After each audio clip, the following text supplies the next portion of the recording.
বইটা খোলো তাড়াতাড়ি, অনেক সিলেবাস বাকি আছে এখনো। আর আগের দিনের পড়াটা বুঝিয়েছিলাম, আজকে কিন্তু ওটা ধরবো না। যদি পারো না তুমি আজকেও, আচ্ছা সে দেবো তোমায় আজকে। কি করে বলি, আজকেও তো কিচ্ছু পড়ে আসিনি, কোনো পড়েই পারবো না। আন্টি তো কি হলো? দাও পড়াটা। আন্টি আমি পারবো না। পারবে না? তুমি আজকেও পারবে না? হ্যাঁ, এদিকে এসো, এসো। ওটা ঠিক করে লেখো, একদম হচ্ছে না। ওটা মুছো দিদিমণি, তোমার মাইনে দেয়। বলছি ও পড়াশোনা করে একটু, বাড়িতে ভীষণ জ্বালাতন করে। তুমি একদম ওকে মারবে, হ্যাঁ, খুব মার দেবে।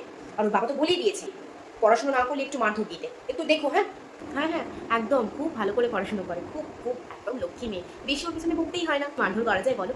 না চাইলেই তো সব করে ফেলে। সিলেবাসের কোনো চাপ নেই ওর, ওকে যত বেশি আমি পড়াই ও সব বাড়িতে। তোমাকে না আজকে বেশি পড়াবো না, হ্যাঁ, আজকে তাড়াতাড়ি ছুটি দিয়ে দেবো।